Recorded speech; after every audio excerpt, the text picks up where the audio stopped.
Bonjour, Tanse Anin. Welcome to APTN InFocus. I'm Darrell Stranger. As you can see, we're not in our normal studio setup.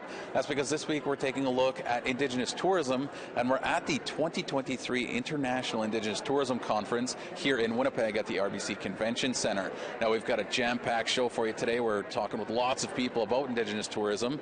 And just before we get to that, there's actually a couple of announcements that were made in the last week or so about Indigenous tourism. Here in Manitoba, $450,000 was announced to go towards Indigenous tourism in the province here. And in Alberta, $6 million was announced to go towards Indigenous tourism there. So a couple big announcements for Indigenous tourism within Canada here. And before we get into the show today, I'd actually like to show you some of the sights and sounds of what's going on here at the conference.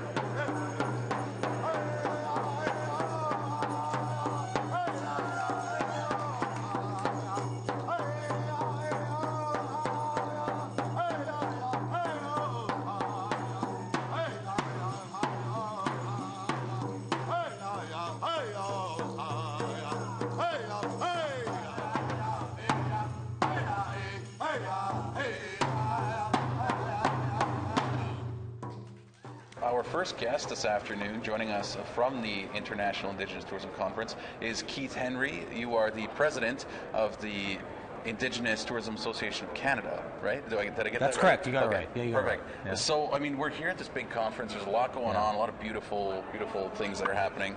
But I wanted to start just with ITAC, and then if you could explain a little bit about what ITAC is and what you guys do. Yeah, we are a national Indigenous tourism-led organization. Our job is to help sort of bring the industry forward in terms of marketing and development. And we have a series of programs and initiatives. We're a nonprofit in that sense in terms of the society.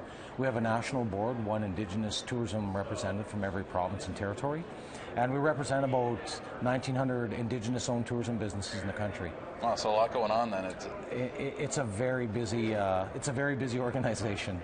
So with tourism, I mean, everybody, loves tourism and loves to go explore things and that sort of thing. But I imagine the last few years have been a little tough on the industry as a whole.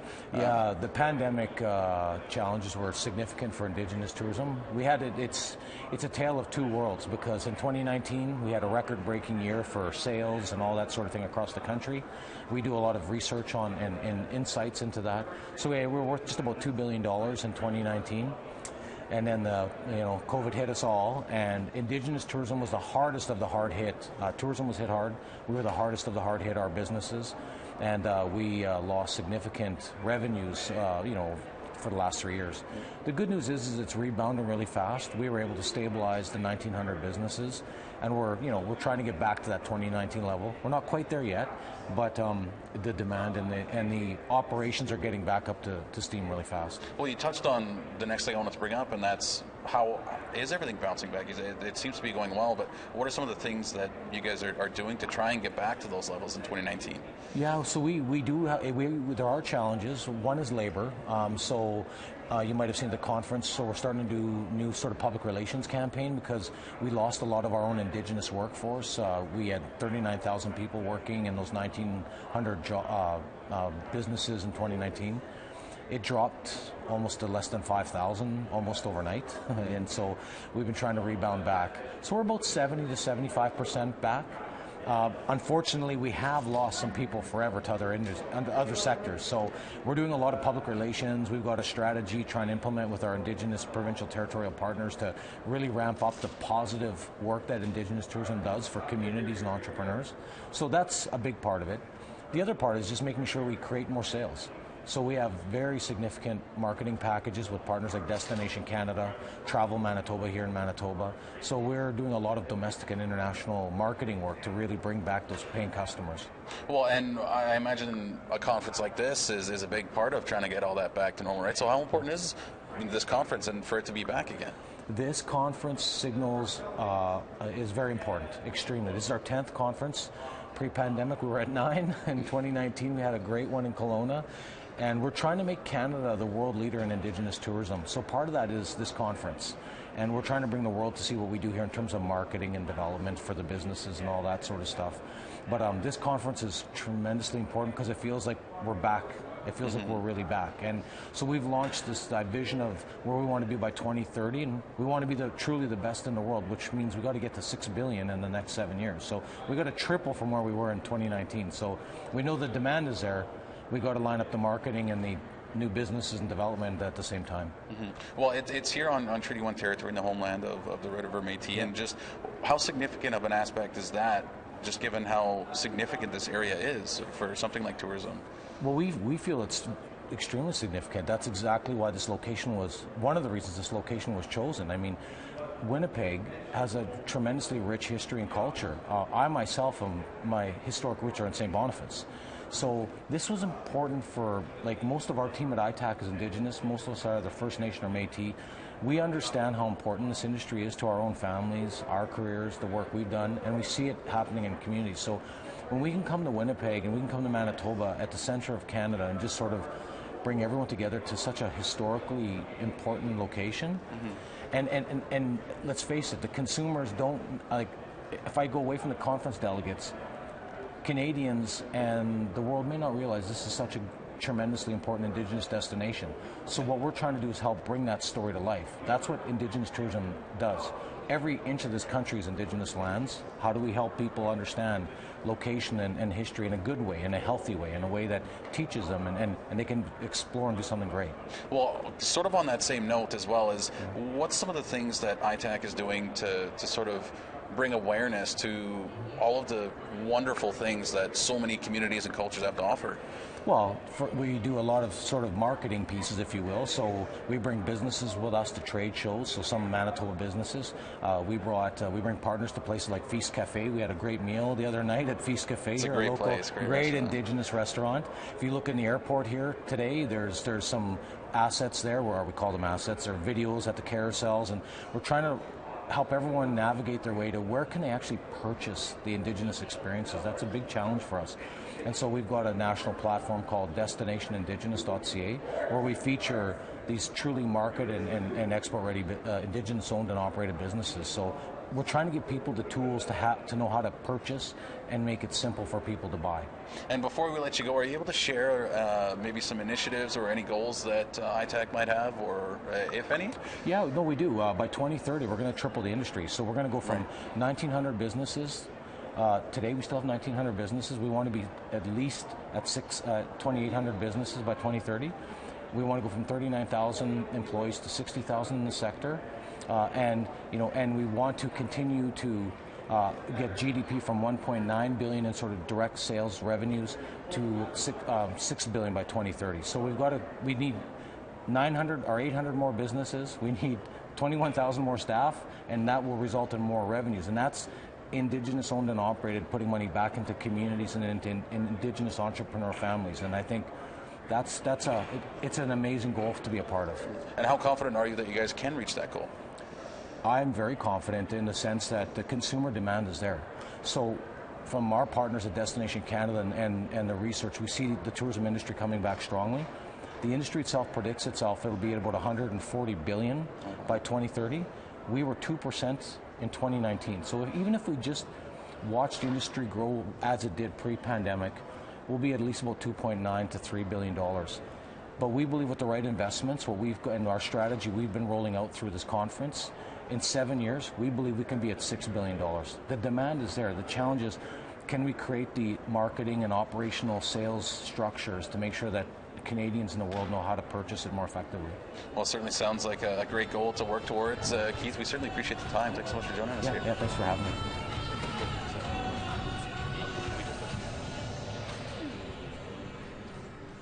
Well, let's keep rolling on with the interviews here at the International Indigenous Tourism Conference, and I'm joined now by Patricia Bauer of the Warrior Women.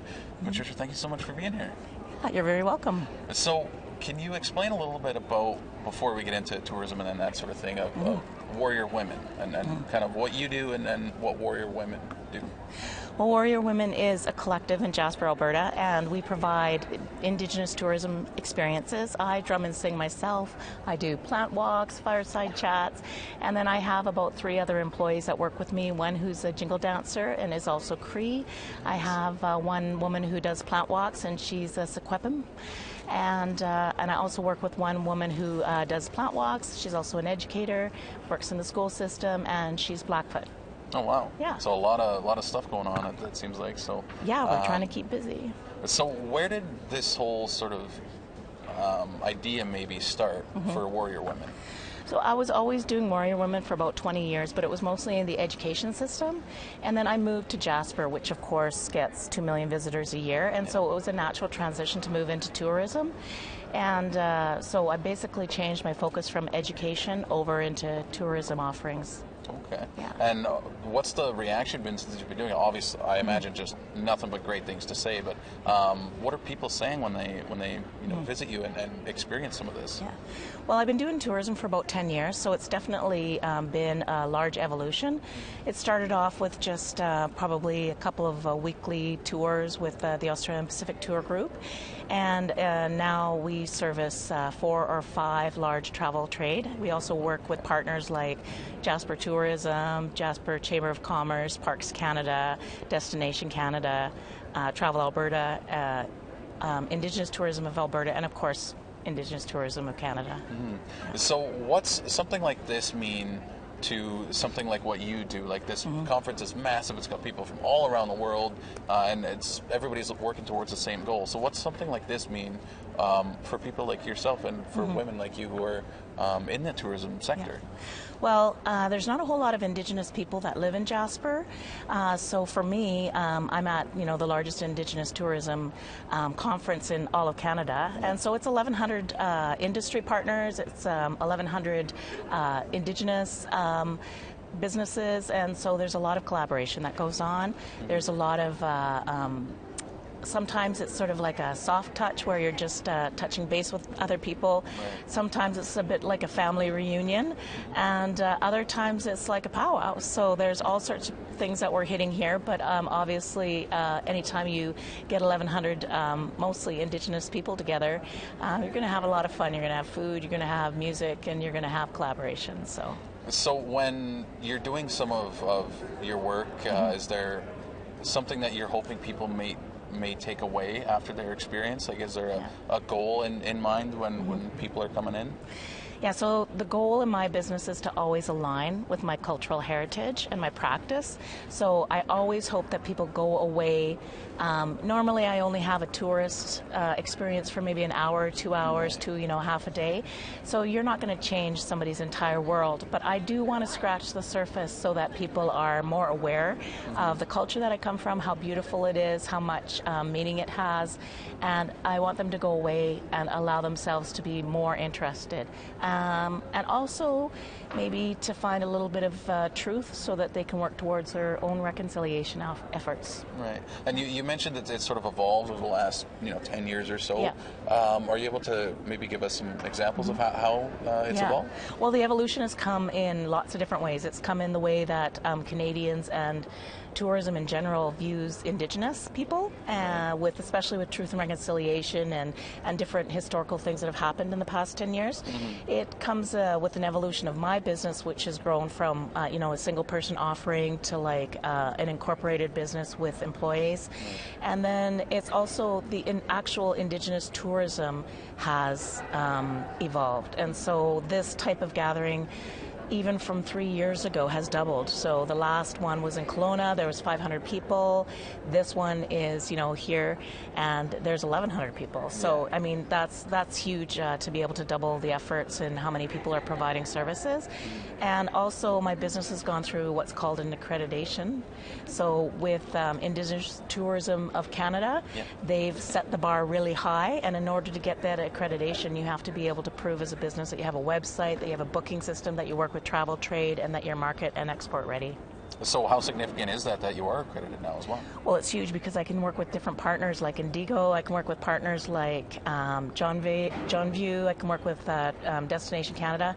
I've had lots of opportunities to work internationally. Just came back from New York. I was in London and I was in Germany with Condor. Oh, so, wow. yeah, it's huge. If you can get that accreditation, it really works in your favor. So then, given everything that you've just talked about and we've just talked about, I always like to ask maybe what someone has coming down the pipeline or in the future, just in terms of maybe sort of expansion might be the wrong word, but just what's coming up in the future that somebody can maybe look forward to? Well, I've been doing a lot of experiences in Jasper, mostly around fireside chats and plant walks, but I'm completing my tea sommelier. So I have started to kind of take this sort of British colonial high tea and totally turn it around and make it an Indigenous product and an Indigenous tea offering where it's, outside instead of inside, where it's herbal instead of, English breakfast, Right. Where it's, based around culinary and also discussing, the medicinal aspects of the flowers and the flora that surround us. Yeah. Well, I wish we had more time to talk. I could talk about this stuff all day, but we'll have to end the conversation somewhere. Yeah. So we'll end it there. I think that's a great way to end. And if somebody wants to reach out or look at an experience, where can they do that? So I have two primary websites. One is warriorwomen.ca. The other one is indigenousbitters.ca. Okay, perfect. So we will direct them there. And Patricia, thank you so much for coming on and sharing a bit of what you did. Yeah. Well, thanks for inviting me. All right, we have to step aside for a moment. We'll have more from the International Indigenous Tourism Conference in just a few minutes.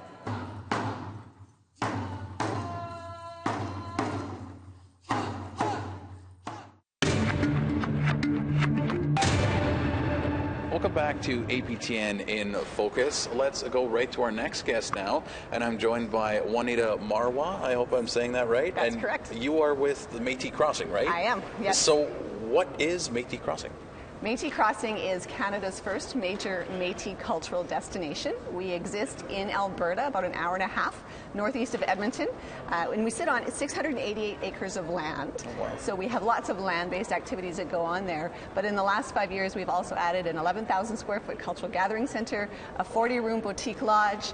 We have an international scale wildlife park with herds of bison and elk, and lots of different cultural activities. We use our North Saskatchewan River and do Voyageur canoe trips and snowshoe trips through the winter time as well, and all sorts of things. So a lot going on, it sounds like, and well, that's part of what I wanted to ask is, what's some of the things that you guys do? I know there's programs running all of the time, right? So what do you guys try and do at Métis Crossing?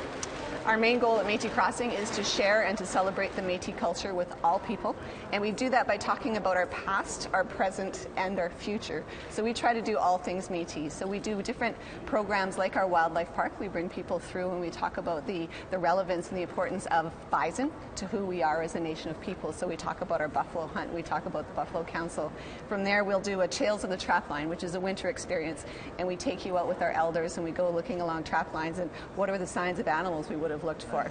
We have a Meet the Métis program. We exist within the Victoria District National Historic Site, and the area that we live on is actually originally settled by Métis people in the 1800s. So we share the stories of the early settlers. So it's right along Victoria Trail, the first road that ever connected Fort Carleton to Fort Edmonton. So we have lots of history there as well. But then we also do things like host playwrights, Métis playwrights. Oh, Our building cool, is designed by a Métis architect. Our buildings are built by Métis general contractors. So we really celebrate who we are. And very exciting, we will be adding 10 sky watching domes, so we'll share more of our night sky stories this summer, and that'll be a year-round product. We opened cross-country ski trails this year, and in partnership with the Métis Nation of Alberta, we are going to launch a 4.86 megawatt solar field. Wow, so still a lot to look forward to, it sounds Yes. like. So our InFocus today is focused on tourism and just, how what we're talking about is before COVID and after COVID, maybe some of the effects. How did the pandemic affect Métis Crossing, and how are you guys sort of coming out of that? You know, we have a very unique story through the pandemic, actually. So Métis Crossing designed our cultural gathering center, and we completed it in December 2019, just in time to close it for COVID in March of 2020. So then we were closed like every other tourism and hospitality destination. We were closed. Yeah. But because we were early in our development, we have a 10-year strategy. The board of directors and the Métis Nation of Alberta decided to push forward with our development plan. So through that COVID time, we actually built our boutique lodge, and we knew that COVID would end. We knew that visitors would want to come back, and now we're ready for them. So we're launching back into the tourism industry as a cultural destination, offering the deep dive experiential opportunities that visitors from around the world are really looking for. So COVID, though was extremely difficult, was kind of good for us. It allowed us to progress on our development path. A blessing in disguise. That's if you will, right? Yeah. So, and how important is something like this, where you have tourism people and tourism just everything from around the world here, and everybody can showcase what they offer? How important is something like this? It's important on so many levels. Like, first and foremost, it's like a family reunion. We come together as Indigenous operators from across the country, and we come together and we share our stories and we share our trials and we hug and we kiss and we tell all sorts of great things. But I think more importantly than that, or not more importantly, equally as important to that, so we interact with the industry. So I work a lot with Destination Canada, with the Indigenous Tourism Association of Canada, with Travel Alberta, with Explore Edmonton, and especially with Indigenous Tourism Alberta. So those are our partners. We help them achieve their goals. Alberta wants to increase tourism revenues to 20 billion by 2030. That happens by getting people out of Calgary and Edmonton and Banff and Jasper and to destinations like Métis Crossing. So together we're working forward to meet their goals and ours. Mm-hmm. So you had touched on a little bit, but I always like to ask people what they kind of got coming down the pipeline in the near future. You mentioned those sky domes that you call them, so it sounds like those are coming. Is there anything else you can share with us, or is there something maybe you can't share that is coming, just in terms of Métis Crossing? I know it's you guys have already opened up so many things, right? So, but is there anything you can share with us about coming up? I think the skywatching domes are our big announcement for this. So they'll be opening in June of 2023 and really launching fully in September. So that whole winter product that will come around that as well. So these are heated concrete floors, fully serviced domes. So it's going to be a very luxury experience where you can cross-country ski right up to your deck, and then at night you fall asleep under the plexiglass watching the stars. And so the whole Indigenous storytelling around that as well. What are the Aurora Borealis? What do the Northern Lights mean to us? And the different constellations, and really blending the Western and the Indigenous knowledge together. And we're building a partnership right now with the TELUS World of Science so we can better bring those stories together and to share them. So for us right now, we're building partnerships. We're working forward, and we're participating in an amazing industry that's growing, the visitor economy. And before I let you go, what are some of the people saying that visit Métis Crossing? I know some might not have known about it at all, and then they go and you have so many things going on. What's the reaction from the public been like, both, I imagine, Indigenous and non-Indigenous people too? Yeah, I love it. So I've been working with Métis Crossing for a while, and when we started to design Métis Crossing, what we wanted to create was the feeling of home, a place where everyone can come in and a safe place to ask difficult questions, and our own Métis people come in and they feel we're at home. I have this great story of having an assembly, a Métis Nation assembly out there, and this little 3-year-old came up to me. She said, "Can I talk to you for a second?" Her mom did, and I said, "Sure," and I leaned down. She jumps into my arms and says, "I love this place." So for me as an Indigenous person, that's like, oh, goal achieved, that's it. And then I also love it when people from around the world walk in, and they stand there like, this is amazing, because they don't expect it. It's pretty grand, and it's awesome, and it's truly a representation of who we are as Indigenous nations. Well, Juanita, I'll have to leave it there, unfortunately, because I wish we could speak about this all day. It sounds like really incredible, and I'll have to come and visit it from Alberta, so I'll keep that on my mind. But yeah, thank you so much for sharing a little bit about what Métis Crossing is and what you guys do. So thank you so much.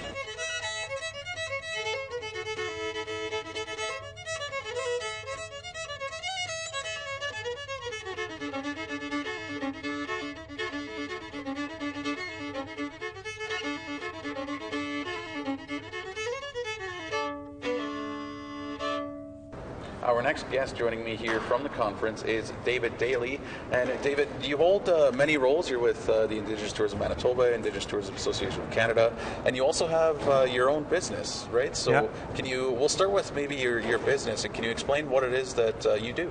Okay, so way up in Churchill on the edge of the Arctic, the furthest you can go in Manitoba is, we have a business called Wapuska Ventures, which is we have 50 sled dogs, and we have a Indigenous cultural experience where tourists come there and we share a little bit of our culture, our connection to the land and the animals, especially through our dogs, you know, and then the thousands of miles that we travel with our dogs, and our connection to the land through our dogs as we see the land.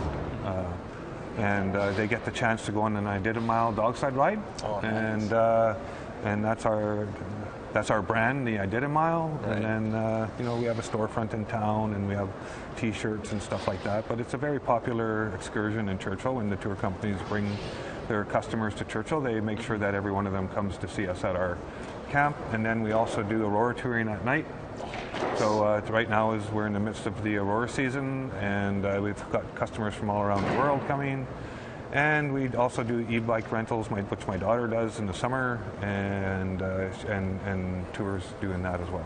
So when did you sort of start this, and when did the idea pop in your head, like, hey, like I want to do this and bring this experience to others? Well, you know, we all had these jobs, you know, like where we work 8 to 5, and I was an aircraft mechanic, and my wife was a dental assistant, and we went to Skagway, Alaska for a holiday one year, and we've seen that, you know, you can start off really small and build bigger. So she wanted to have a store, so I built her a log store in Churchill called the Wapuska General Store, and then I started to get my dogs together to have a dog team, because growing up in Churchill in the 60s and the 70s, there was a ton of dog teams around, and I've always grew up hunting, fishing, and trapping, and very cultural, and you know, and I wanted to have my own dog team. And then when I had 12 dogs, I had to figure out a way to buy dog food, so I just started to do dog sled rides out of the store, which led to where we are today with 50 sled dogs, and given a real internationally renowned cultural experience.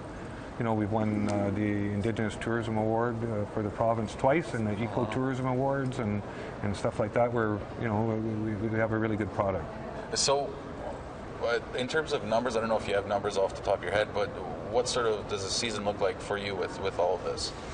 Well, you know, polar bear season in Churchill is very in demand, right? Because they're the global warming animal, right? You know, so you know, that's our biggest season. So we push probably 3,500 people through our kennel in about a 6-week season. Oh.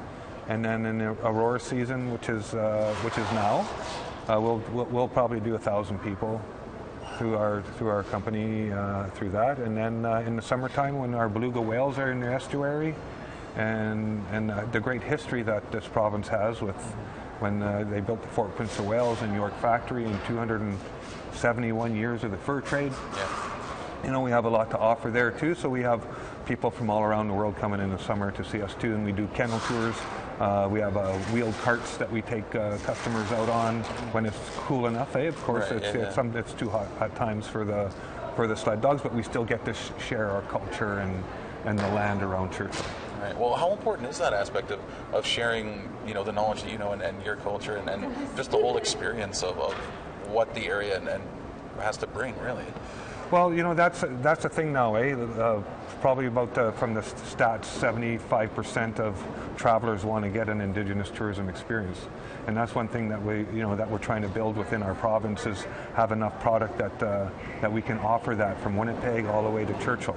Yeah. You know, and that's why I got involved with the advisory committee for Indigenous tourism for 5 years, and that's what's led into the Indigenous Tourism Association within Manitoba. Right, yeah. So it's ITM. Indigenous Tourism Manitoba, and that's what led to that, so that we can mentor and get more Indigenous people into this great tourism industry, you know, which brings billions of dollars to the GDP of our province. Well, then on that aspect, how important is a conference like this, especially to be held here in Manitoba, where, I mean, it's just so rich and so many different cultures and traditions, and just in terms of the conference, how important is it to have it here and to sort of make people aware of what's going on around here? Well, one thing is that this, you know, we were supposed to have this conference here 4 years ago, and it wouldn't be as large as it is today. We have 1,100 people here from around the world. You know, Indigenous people from New Zealand and South America, and you know, it's just an amazing thing. We're in the center of Canada, so we're in the heartbeat of Canada, and their feet are in Treaty 1 territory, and And this is a very rich province with Indigenous culture, and it gives opportunity to entrepreneurs, young entrepreneurs, doors open people with an idea to export-ready businesses, to build partnerships, and to meet people that have the same passion for this industry that we do. And it's just a big team building conference. And as a business owner and somebody who does some of the experiences, Indigenous experiences, I just wanted to ask about pre and post COVID and how maybe that's affected it, and where you maybe see the industry going now that we're post COVID. It seems like a lot of people are really confident that things are going to be able to bounce back and even stronger than before. What are your thoughts on that? Well, we have an ambitious plan, to really build it to the biggest Indigenous tourism experiences in the world, right, all across Canada. Like, I think before COVID, we were the fastest growing segment in the tourism industry within Canada, and then boom, COVID hit. Yeah. And we went from probably 1,900 businesses across Canada to maybe 1,100 businesses that survived. Right. So now our goal is to, post-COVID, everyone's eager to travel. I know in my part of the world, up in Churchill, we're really busy with tourism, and it's bringing a lot back to us. And all those customers that come to Churchill have to go through Winnipeg. Right. So I think it's a big opportunity for us to build more Indigenous tourism experiences, especially around here, around the Forks, and all the rich culture that we have down here. Yeah. I think it's time that, and our ambitious goal is we just launched the first Manitoba Indigenous Tourism Association, and the membership drive is on today. We just launched our rebranding of our association. Our new brand is out there, and we're just so excited to see what the future is going to bring for us. Well, and speaking of the future, just going back to your business a little bit here, are you able to share with us maybe any new initiatives or new plans that you might have coming forward, or is the status quo, just what it's going to be? We're always looking to expand and to make a better product for our customers. We just started out, for instance, my daughter just started out renting e-bikes. And now we're developing a ground tour where she can lead a tour and give our family's history in Churchill, because we're 5 generations deep. Right. And our culture, my wife is First Nations Cree, and we're Métis, and about the Métis, the history of the Métis in Churchill, our old homestead home up at Jockville, and just have we're developing a tour that she will be able to do. So. Well, certainly a lot going on, it seems like, but it seems like things are bouncing back, and it's in a good way for sure. So we really appreciate the time, and best of luck with everything that's going on. I'll have to get up to Churchill myself and see everything that's going on. Give us a shout on our Instagram or on Messenger on Facebook, and where we have all the social media up there. Perfect. And let us know when you're coming. We'd be happy to host you. For sure, it'd be cool. With that, we have to take one more quick pause, but stick around. We still have a couple interviews left, including one with a soapstone carver. Stay with us.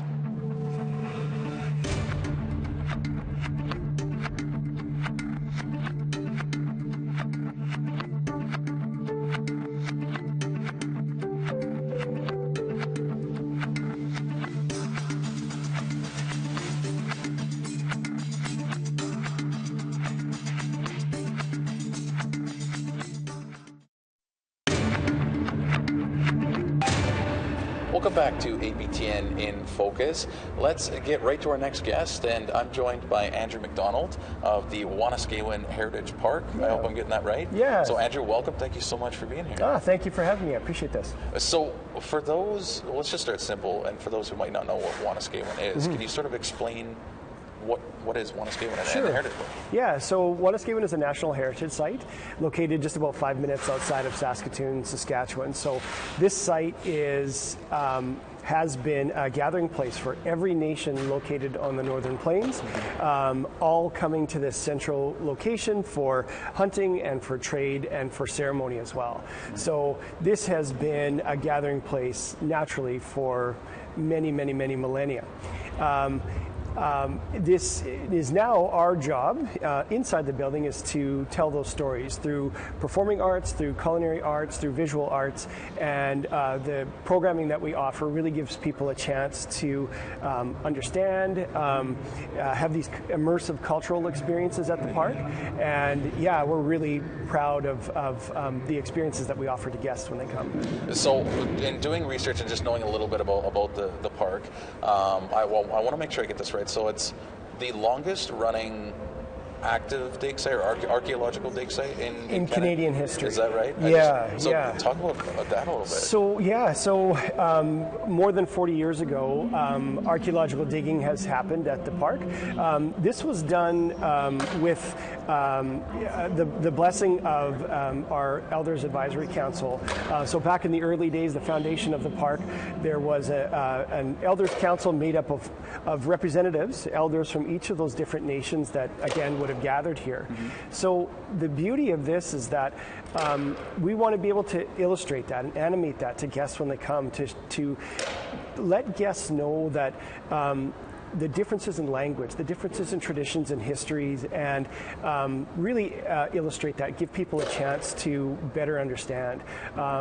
There might be not a great understanding of Plains culture specifically, and so this is our opportunity to share those stories, showcase who are those leaders in our community, who are those artists that are making beautiful pieces, culinary pieces, what are some of those traditional foods we want to share with people, and so that's what we've been doing. My role at the park, I'm the marketing director, and I am of non-Indigenous ancestry and heritage, and so my job at the park, at our Indigenous-led park, is to put people in positions to win, put them in positions to really flourish and celebrate, tell their own stories. So again, my role is one of facilitator, and we have a 30-year history now, 31 years, I guess we've just started, right. And we're really proud of everything that a guest can experience when they're at the park. All those nations, again, that would have gathered at Wanuskewin, really tell this compelling story. And so that's why we began about a decade ago, we began our quest for UNESCO World Heritage designation. Oh, wow. So we intend in the next couple of years to get that designation so that on a global level, we're recognized by the United Nations as being completely unique in the world. So here in Manitoba, Piwachuanaki, for example, has that designation.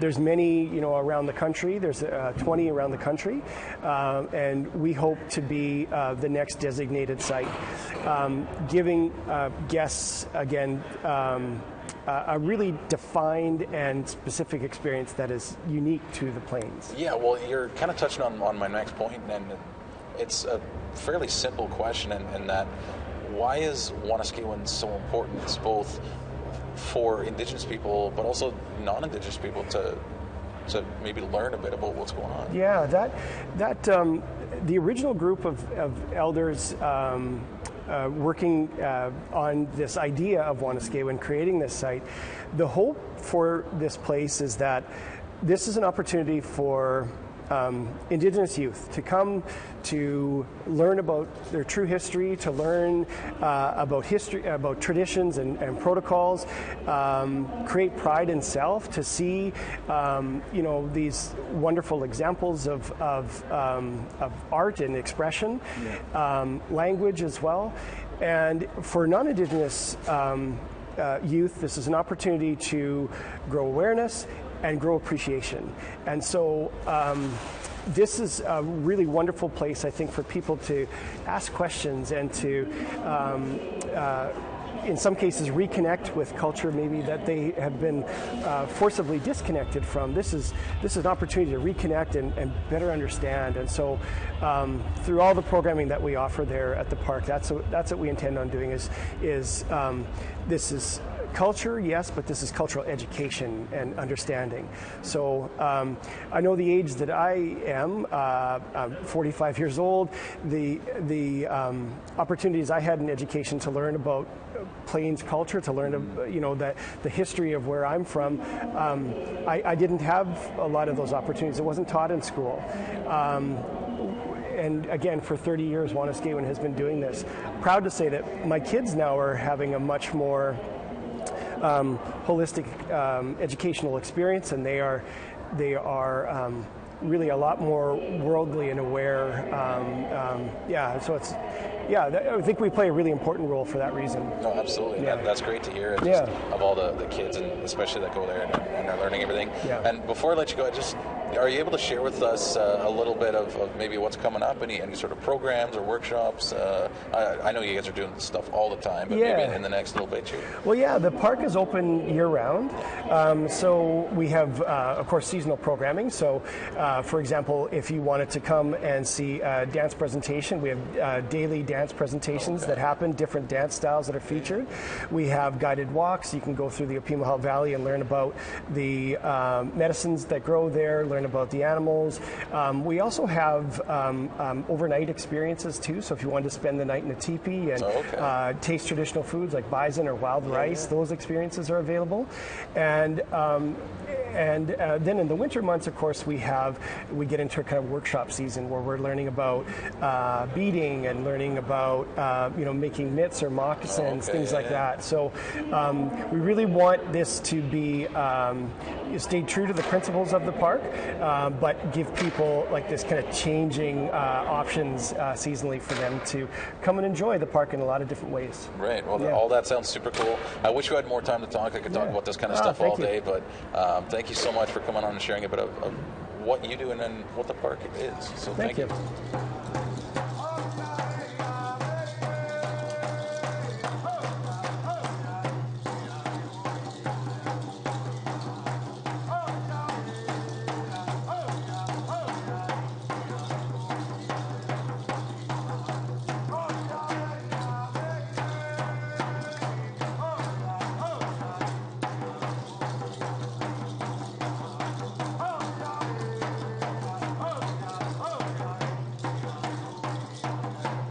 Well, I'm very excited to be joined by our next guest, Fred Spence, and he is the owner and an artist, I guess, as well, owner-artist of Spence Custom Carving.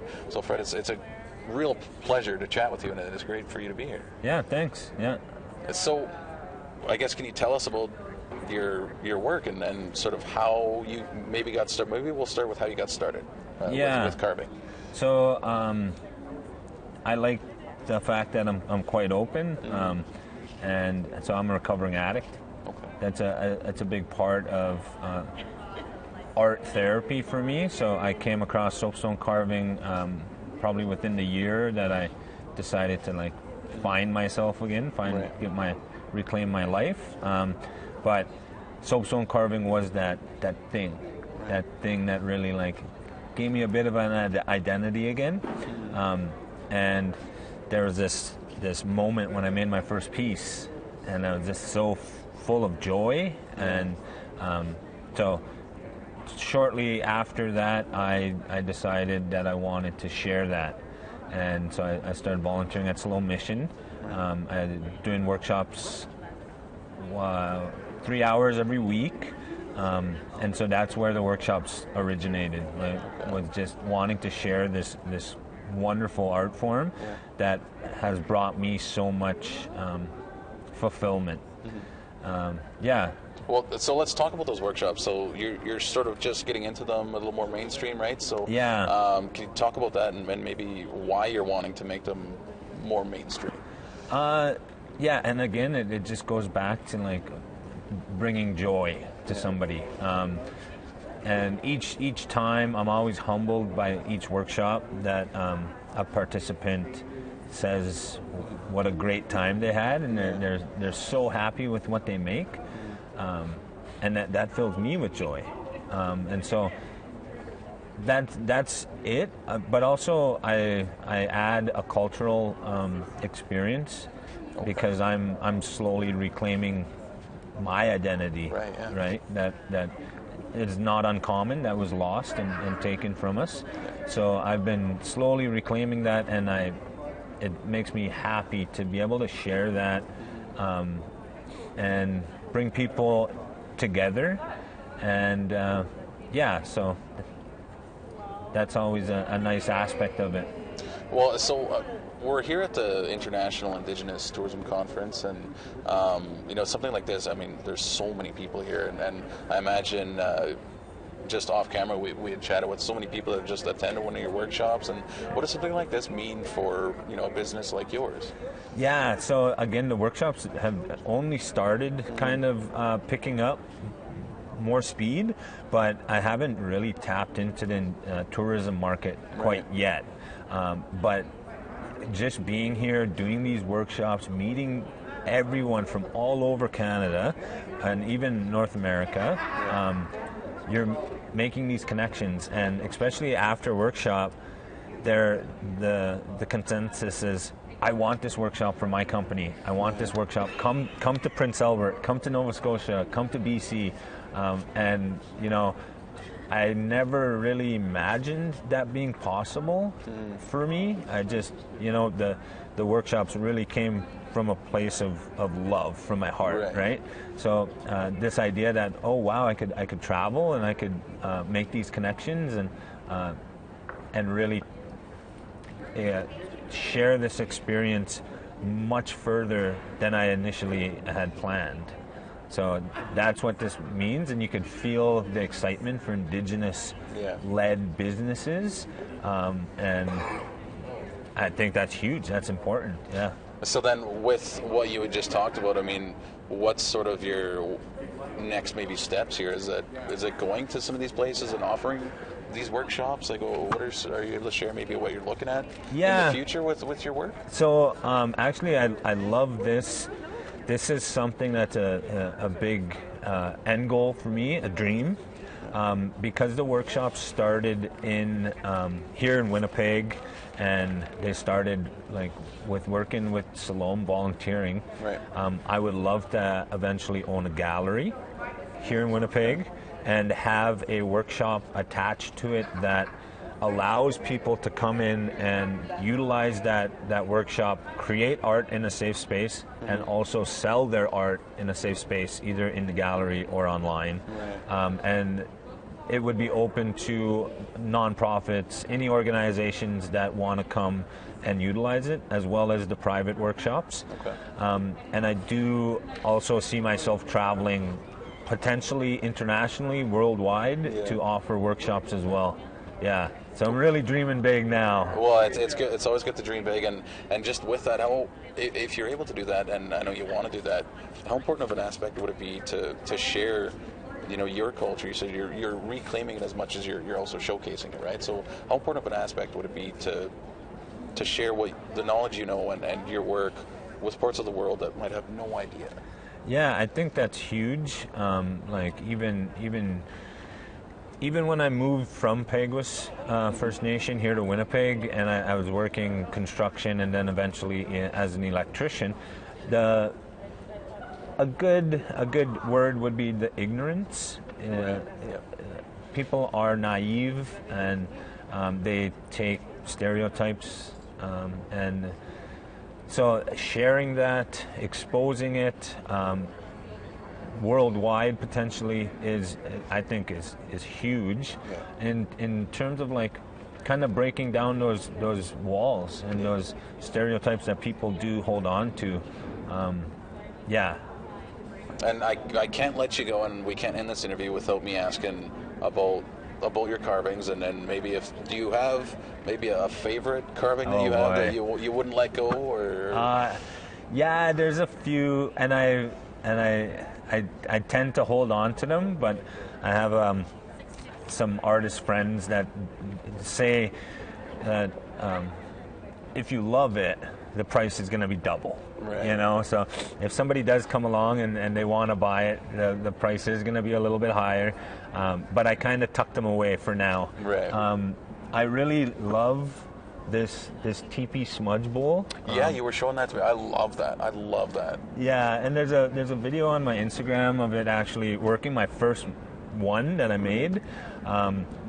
And not often do I say that I'm proud of myself. There's some self-love there that I've lost over time. Yeah. I'm slowly reclaiming as well. Yeah. But I am quite proud of some of the pieces, especially that one. And another one is that I just did the awards for the ITAC conference here, yep. and they're going to be handing them out tonight. And I remember when I was done with them, there's 9 of them, and I'm looking at them, and I'm proud of me. Mm-hmm. I'm proud of myself. Look at what I made. Yeah. And they will end up on my Instagram after they reveal them. Right. I can't post them right now, but those 9 pieces right now are probably my favorite. And they did take up my dining table space for about the past 3 weeks. So now it feels a bit empty on the... Yeah. What are you going to put there now? They're all gone. So. Yeah. Well, I think that's a great way to end the interview, and the work you do is just incredible, and it's great, and the workshops and stuff. Everything you do is so wonderful, and for a place like this to be showcased, it's really great. So thank you so much, Miigwech, for taking some time for us today. All right, that's all we have for you this week on APTN in Focus from the largest Indigenous tourism conference in the world. Now, this episode will be available as a podcast. You can find that at aptnnews.ca/podcast. And if you missed any of our past episodes, or maybe you just want to rewatch this one, you can head to aptnnews.ca/infocus. Now, I want to say again a big thank you to all of our guests for joining us, and for you as well for tuning in. I'm Darrell Stranger. Thank you so much. Have a great day.